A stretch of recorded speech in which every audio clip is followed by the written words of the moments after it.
મહાપ્રભુજીને શું કરીને તમે સમજો છો? અને જે દિવસે એ સ્વરૂપને જાણી ગયા તો શ્રી વલ્લભ કલ્પ દ્રુમ ફલ્યો, ફલ લાગ્યો વિઠ્ઠલેશ, શાખા સબ બાલક ભય, તાકો પાર ન પાવત શેષ. પછી તો એ કલ્પ દ્રુમ બની જશે. જો કલ્પ વૃક્ષ હોય ખરું, પણ આપણે કલ્પ વૃક્ષનું મહાત્મ્ય ન જાણીએ તો એનાથી જે ફળ લેવો એ કદાચ ન પામી શકીએ, ઉત્તમ ફળ ન પામી શકીએ. અને એટલા માટે શ્રી મહાપ્રભુજી રૂપમ તત્ત્રિતયાત્મકમ પરમ ભીધેયમ સદા વલ્લભમ, ત્રિતયાત્મક સ્વરૂપે પુષ્ટિ માર્ગમાં બિરાજમાન. જો આ શિક્ષાપત્ર છે ને શુદ્ધ પુષ્ટિ માર્ગીય વિષય છે, એટલે પુષ્ટિ માર્ગને સમજવાનો એક રૂડો અવસર છે. એટલે પુષ્ટિ માર્ગના ઉપદેશો અને સ્વરૂપો આ બધાની ચર્ચા કરી. તો શ્રી મહાપ્રભુજી એમના બે લાલજી, ગોપીનાથજી અને ગુસાઈજી. ગુસાઈજીનું સ્વરૂપ વલ્લભાખ્યાનમાં તો ગોપાલદાસજી અનેક પ્રકારથી ગાયું. એમના લાલજી સાત લાલજીમાંના દ્વિતીય લાલજી શ્રી ગોવિંદરાયજી. એક આચાર્ય તમે જુઓ, સાક્ષાત પૂર્ણ પુરુષોત્તમ સ્વરૂપે લક્ષ્મણ સુત શ્રી વલ્લભરાય અને સ્મરણ કરતા દુષ્કૃત જાય. અને શ્રી ગુસાઈજી श्री वल्लभ के घर प्रभु जो फिर अवतार न धरते हो, हाउ सरी के पति मूढ़ पतित जन कहो कैसे निस्तरते हो. એ જ પ્રભુ શ્રી વલ્લભના ઘરે ફરી ગુસાઈજી રૂપે પધાર્યા. અને એટલા માટે જ જ્યારે ગુસાઈજીના પ્રાગટ્યનો સમય હતો અને પેલા બટુક સંન્યાસી વિઠ્ઠલનાથજીનું સ્વરૂપ લઈને પધાર્યા, અને ત્યારે મહાપ્રભુજીએ કહ્યું કે આજે ઠાકોરજી અમારા ઘરે બે સ્વરૂપે પધાર્યા છે. એક તો વિઠ્ઠલનાથજી સ્વરૂપે સેવા લેવા અને બીજા અમારા પુત્ર સ્વરૂપે સેવા કરવા. આ બંને પ્રભુ સ્વરૂપે, કારણ કે ત્યાંથી દક્ષિણ પાઉં ધાર્યા પાંડુરંગ શ્રી વિઠ્ઠલનાથ, અને નેત્ર મળતા વાત કીધી, વચન દીધું હાથ, વચન નિશ્ચય શ્રીનાથે માંગ્યું, કીધી શ્રી વલ્લભજી શું વાત, અને અમને તો ઈચ્છા એ છે જે હું નંદન તમે તાર.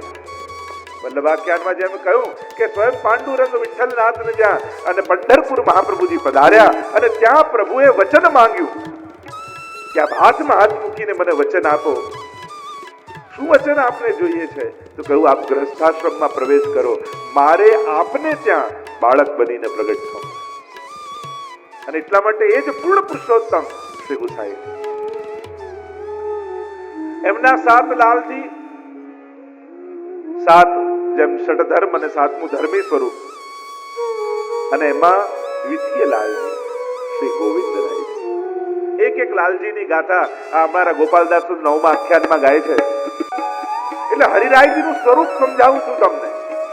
હરિરાયજી નું સ્વરૂપ શું છે, એમના પૂર્વજોના ચરિત્રથી તમને સમજાવું કે મહાપ્રભુજીની વિદવત્તા, શ્રી ગુસાઈજીની દયાલુ ને કૃપાલુતા, ગોવિંદરાયજીની સેવા આસક્તિ અને કલ્યાણરાયજીની અનન્ય આસક્તિ, આ બધાનું મિશ્રણ ક્યાંક હોય તો શ્રી હરિરાયજીનું સ્વરૂપ. આ બધા ગુણો કોઈ એક સ્વરૂપમાં વિરાજતા હોય તો શ્રી હરિરાયજી. અને ગોવિંદરાયજીને તો એટલી સેવા આસક્તિ કે એમના વિવાહનો સમય હતો, વરઘોડાનો સમય થયો, અને ગુસાઈજી શોધે કે આ ગોવિંદરાયજી ગયા ક્યાં, અને હવેલીના એક ખૂણામાં બેઠા બેઠા આંસુ સારી રહ્યા છે, ડુસકે ને ડુસકે રડી રહ્યા છે. ગોવિંદરાયજીએ કહ્યું, ગુસાઈજી પધાર્યા ને કહ્યું, બાવા આમ કેમ? આજે આટલો મંગલ પ્રસંગ છે અને આમ આંખમાં આંસુ કેમ? અને ત્યારે ગોવિંદરાયજીએ કહ્યું, કાકાજી હમણાં વરઘોડો નીકળશે, મારા વિવાહ છે, બધું જ બરાબર, પણ રોજ ઉત્થાપન કરાવવાની મારી સેવા હતી, અને એ જ સમય વરઘોડાનો છે, અને એટલા માટે આજે મારી ઠાકોરજીની સેવા ગઈ, એનો તાપ મને મારા હૃદયમાં થઈ રહ્યો. અને ત્યારથી ગુસાઈજી આજ્ઞા કરી, આજ પછી અમારે ત્યાં કોઈ પણ વિવાદી પ્રસંગ થશે તો એ બધા શયન પછી જ થશે. અને એટલા માટે પ્રાય વલ્લભકુલને ત્યાં કોઈ પણ લગ્ન આદિનો પ્રસંગ હોય એ બધો રાત્રિના સમયે જ હોય, સેવામાંથી નિવૃત્ત થયા પછી. એવી અનન્ય આસક્તિ પ્રભુની સેવામાં ગોવિંદરાયજીને. એમના પુત્ર થયા શ્રી કલ્યાણરાયજી. કલ્યાણરાયજી સાત પુત્રોમાંથી સૌથી પહેલા પરપૌત્ર કલ્યાણરાયજી હતા. એટલે કે જ્યારે ગુસાઈજી શ્રીનાથજીની સેવા કરી રહ્યા હતા અને અહીંયા ગોવિંદરાયજીને ત્યાં લાલજીનું પ્રાગટ્ય થયું અને ગુસાઈજી શૃંગાર કરી રહ્યા છે શ્રીનાથજીના. અને જ્યારે શ્રીનાથજીને ખબર પડી કે ગોવિંદરાયજી ત્યાં લાલજીનું પ્રાગટ્ય થયું છે ત્યારે ગુસાઈજીને કહ્યું કે કાકાજી એક બહુ મંગલ સમાચાર, વધાઈના સમાચાર હું આપને આપું. હા આપો બાવા, એના બદલામાં શું આપશો આપ? તો કહું આપને સોનાના નુપુર હું સિદ્ધ કરાવીશ.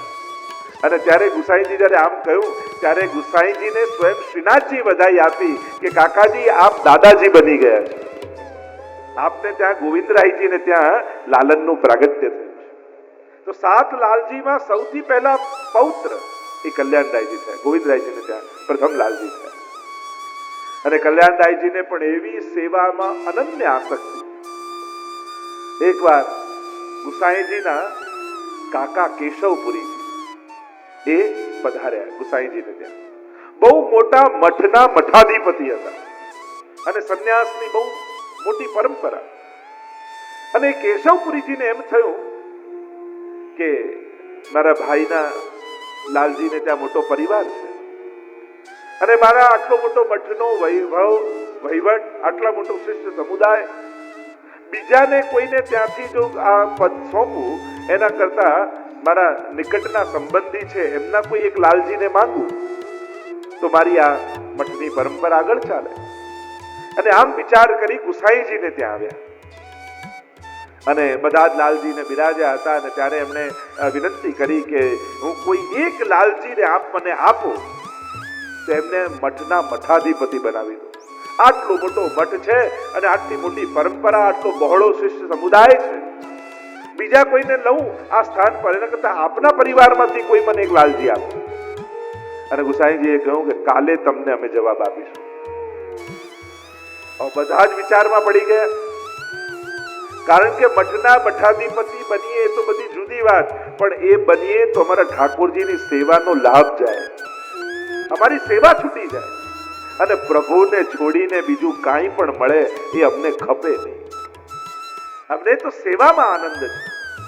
અને એટલા માટે સાતે લાલજીઓ આવીને વારા ફરતી ગુસાઈજીને કહી દીધું કે કાકાજી અમારે તો સેવા જોઈએ છે, અમારે કોઈ મઠના અધિપતિ નથી બનવું.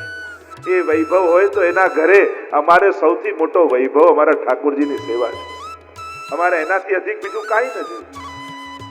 સાતે લાલજી ના કહી દીધી. તો સૌથી નાના હતા કલ્યાણરાય. એમને ડર લાગ્યો કે ક્યાંક ગુસાઈજી મને ત્યાં ન આપી દે. આખી રાત નીંદ ના આવી કલ્યાણરાયજી. મનમાં તાપ થાય છે, આવો સુંદર સેવાનો, સાતે સ્વરૂપની સેવાનો મને લાભ મળ્યો છે અને ક્યાંક સેવાનો લાભ વંચિત થઈ જાઉં અને ગુસાઈજી મને બીજે ના આપે.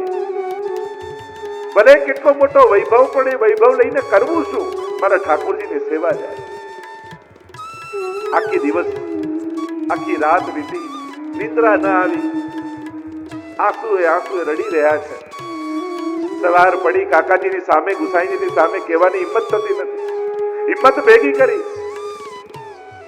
સેવામાં પધારેલા છે ગુસાઈજી. અને જ્યાં સૈયા મંદિરમાં પધાર્યા ત્યાં કલ્યાણરાયજી દોડતા આવ્યા અને ચરણમાં પડી ગયા ગુસાઈજી. ડુસકે ને ડુસકે રડવા લાગ્યા. આટલા નાના બાળકને રડતા જોયા એટલે ગુસાઈજી ઉભા કર્યા અને પૂછ્યું, બાવા રડો છો કેમ? કાકાજી ક્ષમા કરજો, પણ સર્વમાં સૌથી નાનો હું છું. મને ભય છે કે ક્યાંક મને આપ ત્યાં ન આપી દો. ઓ વ્રજ માંગનો છું, વ્રજ તજ અનત ન જાઉં.